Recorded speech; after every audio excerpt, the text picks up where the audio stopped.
with the sun starting to set, it was time to set up camp and start thinking about dinner. One thing you can't do out here is pop down to the local store for supplies. In the bush, you either bring provisions or learn how to find them. Luckily, I've had a bit of experience. Just give me a sharp knife and a decent stick, and I reckon I can tickle up something for the table. If you get my point, that is. Yep, time for a bit of outback spearfishing. And I reckon I know just the spot.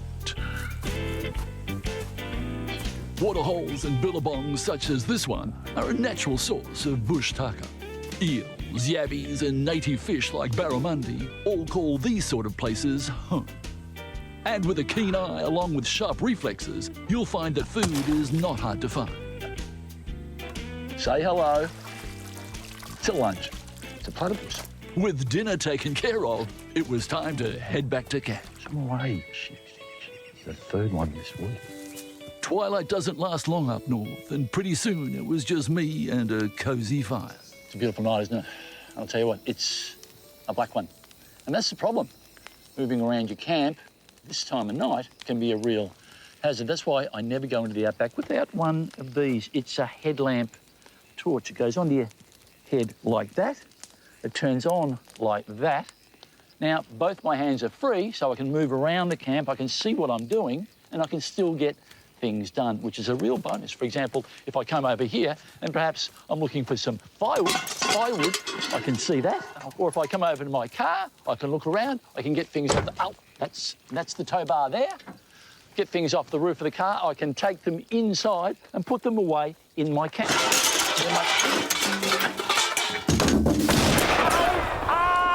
Got me in the foot. Oh, shit. Ah! I've fallen in. The light's gone out. I can't see anything. Help! Shit! Help! Naturally, I keep a few rods in the car, but you can make your own gear with just a little bit of outback know-how. When fishing in the bush, you don't need your U-Butte gear. Usually a good, strong stick like this will do the job.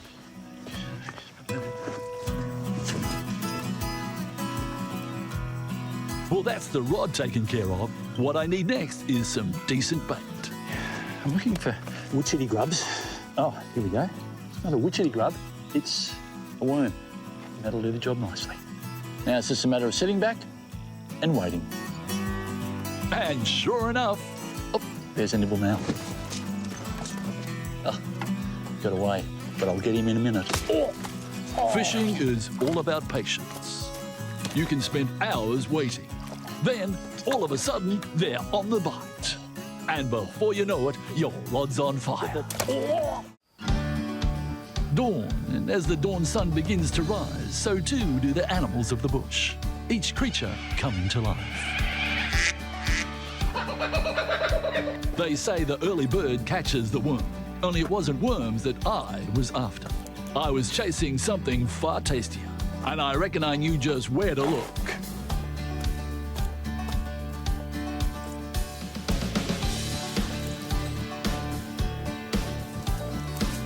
Oh yeah, look at this. Rabbit holes all around here. In a survival situation, they can give you a very nice meal. Now, if you don't have a gun or a trap, one of these is very handy. It's a slingshot, or what used to be called a Shanghai. In the right hands, this can be deadly. Learning to live off the land to source and snare your own tucker is a vital skill, and one I've spent most of my life perfecting. It's just a question of knowing what to look for and where to look for. Ant. Time to get back to camp and get organised. But not before a decent shower. Yep, you heard me right, a shower. This may be an outback bush camp, but there's still room for a few creature comforts, if you know where to find them. What I've got here are some leaves from a soap tree. Now, it's called a soap tree for a very good reason, and I'll show you why. These leaves contain something called saponins, which, when rubbed vigorously, produce an excellent lather. Time to wash off a bit of that desert dust. City folk might find it hard to believe that you can get a shower out here. As usual, they're wrong. It doesn't take much. Just a bit of timber, an old hessian bag, and some bush know-how, and you've got yourself an outdoor ensuite. Yep, a bit of luxury living in the great outdoors. You might even wash the old hair. Ow, ow, ow. Ow, sunrise. Ow, ow. Oh, where's my towel? Where's my towel? Oh. Time to get cracking. I had a big trip ahead. Dawn breaks over the bush and, as usual, I'm up early. Most people, when they come out in the outback, they either bring a tent or a swag. Now, what if you don't have one of those?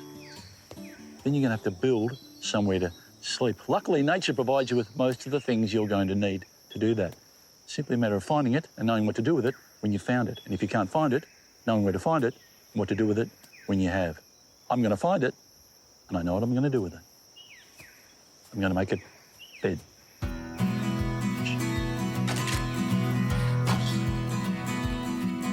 I love working with my hands. Starting with a few basic tools and a bit of timber, it's possible to build just about anything.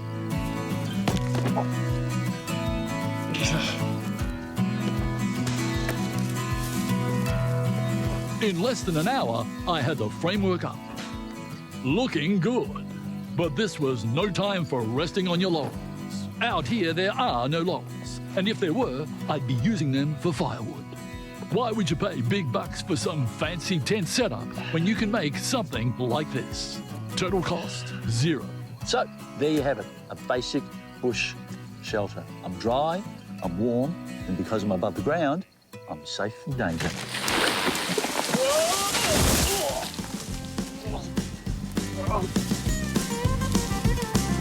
All Aussie adventures, time to hit the road.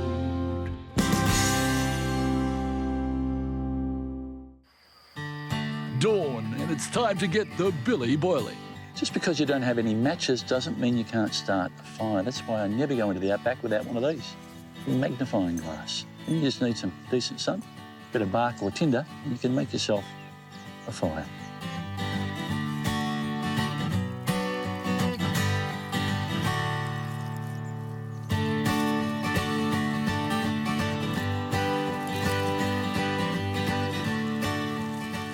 There you go. We've got the fire started. So, nothing left to do except sit back and relax. Oh, shit. Oh. But no time to sit around enjoying a cozy fire. How was that? But with the sun starting to set, it was time to get back to Are camp you sure you don't want to use the shower? and get comfortable. As I always say, just because you're in the bush doesn't mean you have to rough it. A basic shower and a billy of warm water, and you've got your very own outdoor day spa. Minus the high price tag, of course. Time to wash off a bit of dirt and dust. All I need now is a decent scrubbing brush. Oh, and the soap, of course. I could tell Dominique and Andy were impressed. And why wouldn't you be? I was exposing them to something pretty special. Aussie bush know-how. It's a sight they wouldn't forget easily. Whether man or beast, outback survival is tough. But it's got a little easier for us humans over the years thanks to the odd development in the campcraft caper. As you know, I don't go in for your newfangled camping accessories, but here's one I really do like. It's a car tent. Let me show you how it works. Not bad, eh? As you can see, it's connected to the back of the car. So not only does that give me protection from the wind, it allows access to the vehicle. So I don't have to go outside in the dark or the rain when I need something. And I'll tell you something else. Pretty handy when you feel like a beer. Cheers.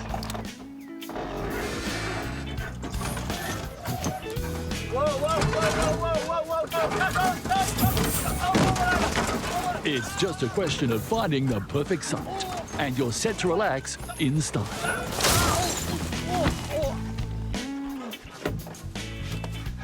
Okay. There you have it. The car tent in a beautiful shady spot. And you'll also need water, food, and shelter. Whenever I get the opportunity, I like to take the opportunity to brush up on my bushcraft skills by building somewhere to sleep from scratch. Step 1 is finding the right material. This is the liana vine. It's a natural rope of the forest. I'm going to use this to build my shelter. They're pretty strong, so you've got to give them a bit of a strong... Oh. I should have seen that coming. Still, no harm done. Oh.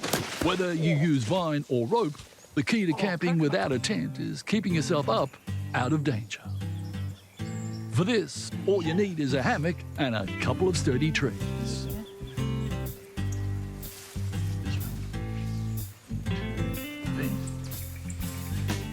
Okay, an important thing to remember when making a bush shelter is to get it off the ground, because come nightfall, this place is crawling with snakes, spiders and scorpions.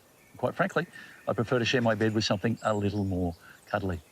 Not that I'd share my bed with any sort of animal, but if one of them decided, like a cuddly one or like a reptile decided to come in, I'd prefer the cuddly one to come in.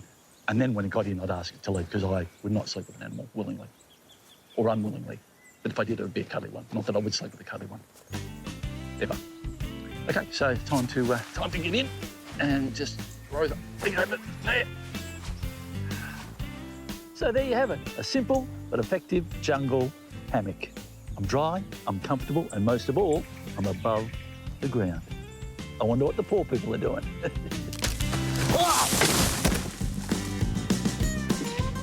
Just a few hours exposure and your body starts to lose moisture. Make no mistake, dehydration can be a killer. With as little as 2.5% less water in your system, you become a quarter as efficient, if not more or less. Which is why maintaining your fluids is so vital. There may not be a tap or crystal clear mountain stream nearby, but with a little bit of bush know-how, you can still get a drink. You know, you can buy all sorts of U-Butte filters and kits, but here's a simple way to purify your water. Just take a bit of charcoal, just like that, put it into an old sock. Then you take your water that you want to be purified and pour it through the sock into a billy. Simple, easy, and very effective. Of course, if you want to be 100% protected, the next step is boiling that water. A few minutes bubbling away will kill off just about all remaining nasties. That water is now safe to drink. Time for a nice cup. Oh, It doesn't take much to stay safe around camp, and simple techniques like this can save you a lot of pain. Time to settle back and soak in the sights over a good brew. Some folks think it might get a little boring in camp on your own, but I tell you what, there's plenty to keep you occupied, especially when you're surrounded by nature. Beautiful, isn't it? You know, there's nothing I enjoy more than sitting back late in the day and just taking in the wildlife. There's some beautiful animals around here. Just waiting to see. Did you hear? Did you hear that? That, my friend, is the mating call of a red-tailed black cockatoo.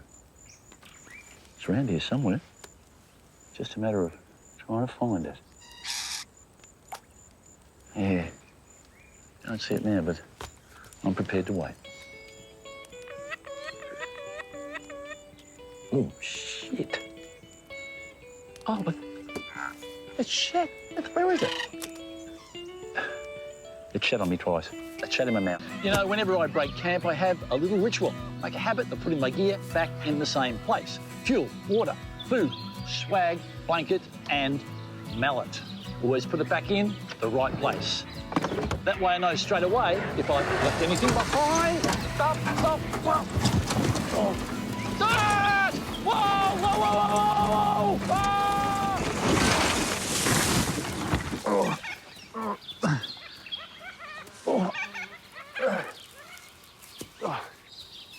Anyway, that's my little ritual. I've lost track of the number of times I've rolled out a swag and put the old tent up.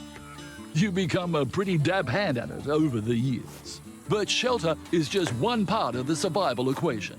Part 2 is food. You won't find too many convenience stores out here. Luckily, there are alternatives. In a survival situation, you're going to need food. And if you don't have a gun, then a trap is probably your best option. Watch and learn. Yep, it doesn't take much. Just a sharp axe and some bush know-how.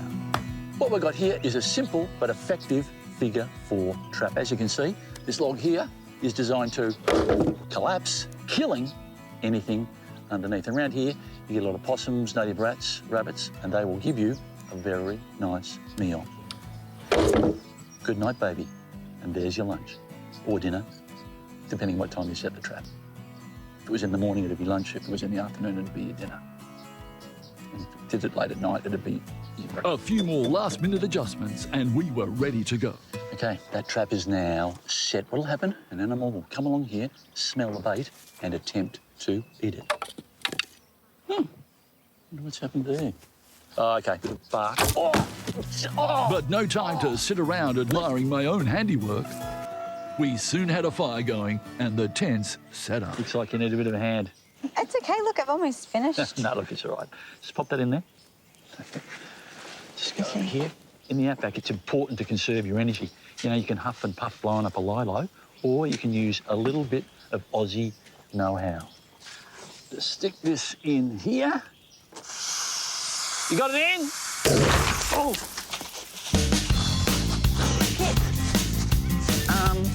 Right. It's tips like this that make camp life so much more comfortable. Well, it was obviously a cheap imported one. With our sleeping arrangements now sorted, it was time to start thinking about dinner. No noisy clubs or bars out here, just fresh air, good company and an early bed for some shut-eye. Or at least that was the plan. It's okay, it's okay. The spider, I'm gonna flick it out the door.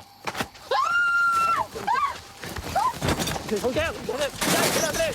No, it's on, you go. Go,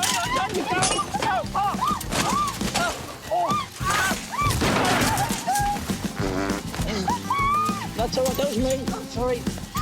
Me again, sorry. All Aussie adventures, time to hit the road. Okay, something I want to show you. This is our food supply for the next 7 days. But out there you've got dingoes, wild boars, even cassowaries will come in and take your food. So what do? Eat it? No, we put it up there. It's an old bushy trick, is you don't want to come back to camp and find that the dingo's eating all your food, then you'll be completely stuffed up. So we'll just get that there, pour up the other way, up we go, and put that down on there. And she's nice and safe and away from any animals that might come into camp. Something else I want to show you. It was time to head back to camp for our last night up north. Did you get some good shots? Yeah, heaps. You want to see? Yeah. Yeah, that's a good one. Yeah. That's a good one. Yeah. They're all of you. Yeah, and you can see the rainforest. Yeah. Maybe tomorrow get some shots of me. Yeah. Do you want some of this insect repellent? It sort of smells. It may smell, but it could save your life. Really? Yeah. What's the most dangerous animal in the tropics? Crocodiles? No, mosquitoes. Mosquitoes carry malaria, dengue fever, one bite from a mosquito and you could die. I didn't know that. Okay. That's why I always use this. Oh, got me in the eye, right in the eye. Oh, shit. Oh, God. Oh. No, don't take shots now. I tell you what, after a long day on the road, there's nothing better than pulling into camp and settling in for the night. You can keep your fancy hotels and five-star resorts. I'll take canvas and campfire anytime. Doesn't get any better than this. A nice fire, a cold beer, and a beautiful sunset. I wonder what the poor people are doing. Oh, dear. To some folk, this is tough, inhospitable country. But for me, it's just another great opportunity to practice a few remote outback survival skills. What we've got here is a signal fire. Dried pieces of wood underneath and green leaves on top. That way, when it's lit, it'll produce a lot of smoke, which will hopefully be seen from the air. The thing about lighting a signal fire is you don't have much warning. You'll be sitting in camp relaxing, you'll hear a plane go over. By the time you run to the fire to light it, it may well be gone. That's why I always carry one of these. It's a bow and arrow. So, I can be sitting in camp, I hear a plane come over, and it's as simple as... Ow! It's having simple tricks like this up your sleeve Ah, they burnt me. that makes the Outback a safer place to be. Oh, shit. Where's the fire extinguisher? Is it in the... shit. Somebody... Oh,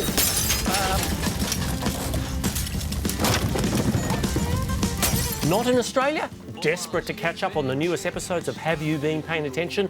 We're releasing brand new episodes for our overseas friends of the show on the official Have You Been Paying Attention YouTube channel. Subscribe today. Hit the button. Go on, do it now. Subscribe.